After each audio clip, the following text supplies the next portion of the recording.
Hello, welcome back to my YouTube channel. ಪಾಪುಗೆ school ಇರೋದ್ರಿಂದ ಇವತ್ತು ನಾನು ಬೇಗನೆ ಎದ್ದಿದ್ದೆ. ಎದ್ದು ನಾನು ಕೂಡ ಫ್ರೆಶ್ ಅಪ್ ಆಗಿ ಟೀ ಎಲ್ಲ ಮಾಡೋಣ ಅಂತ ಹೇಳಿ ರೆಡಿ ಮಾಡ್ಕೊತಾ ಇದ್ದೆ.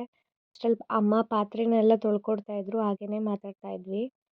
ಆ್ಯಕ್ಚುಲಿ ನಾನು ಮತ್ತು ನಮ್ಮ ಅತ್ತೆ ಫುಲ್ ಫ್ರೆಂಡ್ಲಿ ಆಗೇ ಇರ್ತೀವಿ. ನಮ್ಮದು ಇಂಟರ್ ಕ್ಯಾಸ್ಟ್ ಮ್ಯಾರೇಜ್ ಆಗಿದ್ರು ಅವರು ಕೂಡ ನನ್ನನ್ನು ತುಂಬ ಚೆನ್ನಾಗಿ ನೋಡ್ಕೋತಾರೆ. ಅವ್ರು ಮನೇಲೇ ಇದ್ದಾಗ ಆಲ್ಮೋಸ್ಟ್ ನನಗೆ ತುಂಬಾ ಹೆಲ್ಪ್ ಮಾಡಿಕೊಡ್ತಾರೆ.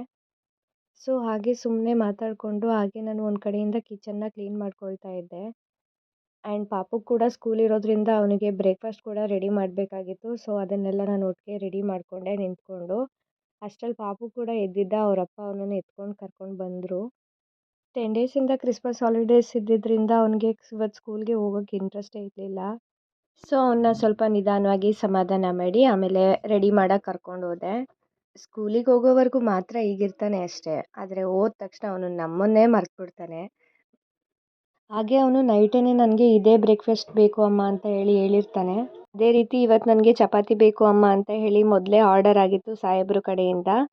ಚಪಾತಿ ಏನೋ ರೆಡಿ ಮಾಡಿದ್ದೆ, ಬಟ್ ಅಪ್ಪ ಮಗ ಇಬ್ಬರು ಲೈಟಾಗಿ ಜಗಳ ಆಡಿಕೊಂಡು ಫುಲ್ ಸ್ಕೂಲ್ಗೆ ಟೈಮೇ ಆಗೋಯಿತು. ಅಷ್ಟರಲ್ಲಿ ಬೇಗ ಬಂದು ಅವನೂ ಕೂಡ ರೆಡಿ ಮಾಡಿ ಹಾಗೆ ಲಂಚ್ ಬಾಕ್ಸ್ನೂ ಕೂಡ ಪ್ರಿಪೇರ್ ಮಾಡಿ ರೆಡಿ ಮಾಡೋ ಅಷ್ಟರಲ್ಲಿ ಫುಲ್ಲು ಟೈಮೇ ಆಗಿಬಿಡುತ್ತೆ. ಅದು ಹೇಗೆ ಟೈಮ್ ಹೋಗುತ್ತೆ ಅನ್ನೋದೇ ಗೊತ್ತಾಗಲ್ಲ. ಆದರೂ ಈ ಮಕ್ಕಳನ್ನೆಲ್ಲ ಸ್ಕೂಲಿಗೆ ರೆಡಿ ಮಾಡಿ ಕಳಿಸೋ ಅಷ್ಟರಲ್ಲಿ ಅಮ್ಮಂದಿರಿಗಂತೂ ಫುಲ್ ಟಯರ್ಡೇ ಆಗಿಬಿಡುತ್ತೆ. ಇದೊಂದು ಬಿಗ್ ಟಾಸ್ಕ್ ಅಂತಲೇ ಹೇಳ್ಬೋದು. ಎನಿವೇಸ್ ಪಾಪುಗೂ ಕೂಡ ತಿಂಡಿ ಎಲ್ಲ ಮಾಡಿಸ್ಕೊಂಡು ಅವನನ್ನು ಸ್ಕೂಲಿಗೆ ಬಿಡೋಣ ಅಂತ ಹೇಳಿ ಕರ್ಕೊಂಡು ಹೊರಟ್ವಿ. ಆದರೂ ಹೇಳಬೇಕು ಅಂದರೆ ಸ್ಕೂಲ್ಗೆ ಹೋಗಬೇಕಾದ್ರೆ ಮಕ್ಕಳ ಮುಖ ಎಷ್ಟು ಕ್ಯೂಟಾಗಿರುತ್ತೆ ಅಲ್ವಾ. ನಮ್ಮ ಪಾಪು ಅಂತೂ ಕ್ಯಾಂಪಸ್ ಒಳಗೆ ಎಂಟ್ರಿ ಆದ ತಕ್ಷಣ ಫುಲ್ ಸೈಲೆಂಟ್ ಆಗಿಬಿಡ್ತಾನೆ. ಸೊ ಅವನಿಗೆ ಬಾಯ್ ಮಾಡಿ ಅವನನ್ನು ಕ್ಲಾಸ್ ರೂಮ್ ಒಳಗೆ ಬಿಟ್ಟು ನಾವು ಮನೆ ಕಡೆಗೆ ಹೊರಟ್ವಿ. ಇಲ್ಲಿಗೆ ನಮ್ಮ ಅರ್ಧ ಬರ್ಡನ್ ಕಮ್ಮಿ ಆಗಿರುತ್ತೆ. ಮನೆ ಕ್ಲೀನಿಂಗ್ ಒಂದೇ ಪೆಂಡಿಂಗು. ಪಾಪು ಸ್ಕೂಲಿಗೆ ಬಿಟ್ಟು ಬಂದ ತಕ್ಷಣ ನಾನೇನು ಫಸ್ಟೇ ಮನೆ ಕ್ಲೀನ್ ಮಾಡೋಕ್ಕೆ ಸ್ಟಾರ್ಟ್ ಮಾಡಲ್ಲ. ಸ್ವಲ್ಪ ಹೊತ್ತು ಕೂತ್ಕೊಂಡು ರೆಸ್ಟ್ ಮಾಡಿ ಆಮೇಲೆ ಕ್ಲೀನ್ ಮಾಡೋಕ್ಕೆ ಸ್ಟಾರ್ಟ್ ಮಾಡ್ತೀನಿ. ಅಷ್ಟರಲ್ಲಿ ಇವರು ಕೂಡ ಹೊರಟರು ಕೆಲಸಕ್ಕೆ. ಅವ್ರಿಗೂ ಕೂಡ ಬಾಯ್ ಮಾಡಿಬಿಟ್ಟು ನಾನು ಮನೆ ಒಳಗಡೆ ಬಂದೆ. ಇವತ್ತು ಮಂಡೇ ಆಗಿರೋದ್ರಿಂದ ನಮ್ಮ ಮನೇಲಿ ವಾರ ಮಾಡ್ತೀವಿ. ಸೊ ಮನೆಯೆಲ್ಲ ಕಸ ಗುಡಿಸ್ಕೊಂಡು ಮನೆಯೆಲ್ಲ ಒರೆಸ್ಕೊಂಡೆ. ಬಟ್ ನಾನಿನ್ನೂ ತಿಂಡಿ ಕೂಡ ರೆಡಿ ಮಾಡಿರಲಿಲ್ಲ. ಫಸ್ಟು ಕ್ಲೀನಿಂಗ್ ಕೆಲಸ ಮುಗಿಸ್ಕೊಬಿಡೋಣ ಅಂತ ಹೇಳಿ ಫಸ್ಟು ಮನೆ ಕ್ಲೀನ್ ಮಾಡೋಕ್ಕೆ ಸ್ಟಾರ್ಟ್ ಮಾಡಿಕೊಂಡೆ. ಆಲ್ರೆಡಿ ಟೈಮು 11 ಆಗಿತ್ತು ಅನಿಸುತ್ತೆ. ಮನೇಲಿ ತಿಂಡಿ ಮಾಡೋದು ಎಲ್ಲರೂ ಲೇಟೇ, 12 ಗಂಟೆ ಆಗಿಬಿಡುತ್ತೆ ತಿಂಡಿ ಮಾಡೋ ಅಷ್ಟರಲ್ಲಿ. ಸೊ ನಾನು ಅಷ್ಟರಲ್ಲಿ ಯೂಶ್ವಲಿ ಮನೆ ಕೆಲಸ ಹಾಗೆ ತಿಂಡಿ ಕೆಲಸ ಎರಡೂ ಮುಗಿಸಿರ್ತೀನಿ. ಇವತ್ತು ನಮ್ಮ ಮನೇಲಿ ಯಾರೂ ಇರಲಿಲ್ಲ, ಎಲ್ಲರೂ ಕೆಲ್ಸಕ್ಕೆ ಹೋಗಿದ್ರು. ಸೊ ಬೇಗನೆ ಕೆಲಸ ಮುಗಿಸ್ಕೊಂಡೆ. ಅಷ್ಟರಲ್ಲಿ ಮಮ್ಮಿ ಕೂಡ ಫೋನ್ ಮಾಡಿದ್ರು. ಮಮ್ಮಿ ಮನೆಗೆ ಹೋಗ್ಬಿಟ್ಟು ಬರೋಣ ಅಂತ ಹೇಳಿ ಹೋಗಿ ಬಂದೆ. ಬಟ್ ನಾನು ರಿಟರ್ನ್ ಬರೋ ಅಷ್ಟರಲ್ಲಿ ನಮ್ಮ ಅತ್ತೆ ಹೋಟೆಲ್ ಇಲ್ಲ ಅಂತ ಹೇಳಿ ಮನೆಗೆ ವಾಪಸ್ ಬಂದಿದ್ದರು.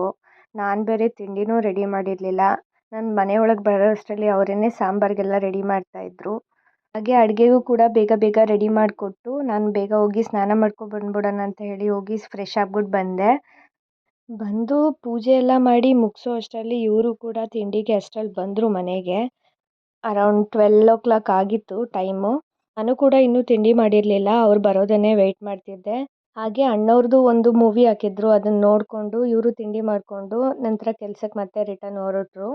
ನಮ್ಮನೇಲಂತೂ ಡಾಕ್ಟರ್ ರಾಜ್ಕುಮಾರ್ ಸರ್ದು ಯಾವುದೇ ಫಿಲಮ್ ಬಂದರೂ ಒಂದೂ ಕೂಡ ಮಿಸ್ ಮಾಡದೆ ನೋಡ್ತಾರೆ ಎಲ್ಲರೂ ಕೂಡ. ಎನಿವೇಸ್ ಹಾಗೆ ಮಾತಾಡಿಕೊಂಡು ಇವರು ಕೆಲಸಕ್ಕೆ ಬಾಯ್ ಮಾಡಿಬಿಟ್ಟು ಹೊರಟರು. ಹಾಗೆ ನಾನು ಸ್ವಲ್ಪ ಹೊತ್ತು ರೆಸ್ಟ್ ಮಾಡಿ ಎದ್ದೇಳೋ ಅಷ್ಟರಲ್ಲಿ ಪಾಪು ಕೂಡ ಬಂದಿದ್ದ.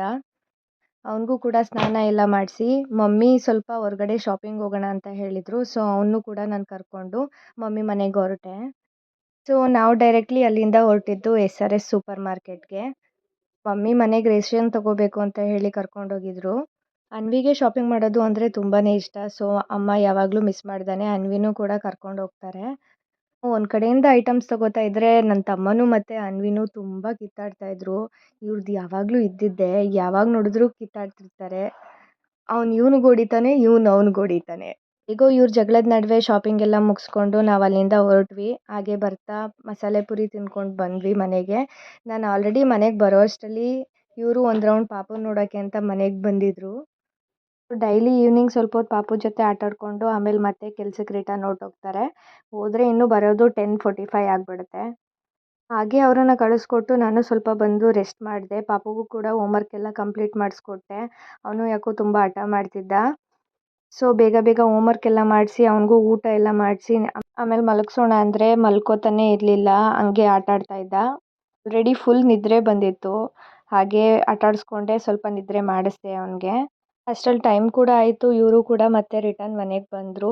ಎಲ್ಲರೂ ಊಟ ಎಲ್ಲ ಒಟ್ಟಿಗೆ ಮಾಡಿಬಿಟ್ಟು ಆಮೇಲೆ ಮಲ್ಕೊಂಡ್ವಿ. ನನಗೂ ಕೂಡ ಫುಲ್ ಟಯರ್ಡ್ ಆಗಿತ್ತು. ಸೊ ಇದಾಗಿತ್ತು ಇವತ್ತಿನ ವ್ಲಾಗ್. ಯಾರೆಲ್ಲ ಫಸ್ಟ್ ಟೈಮ್ ನನ್ನ ವಿಡಿಯೋ ನೋಡ್ತಾ ಇದ್ದೀರಾ ದಯವಿಟ್ಟು ಲೈಕ್ ಮಾಡಿ, ಶೇರ್ ಮಾಡಿ, ಹಾಗೆ ಕಮೆಂಟ್ ಹಾಕೋದನ್ನು ಮರಿಬೇಡಿ. ಸಬ್ಸ್ಕ್ರೈಬ್ ಮಾಡ್ಕೊಳ್ಳೋದು ಕೂಡ ಮರಿಬೇಡಿ. ಓಕೆನಾ? See you in the next vlog. Till then take care. Bye.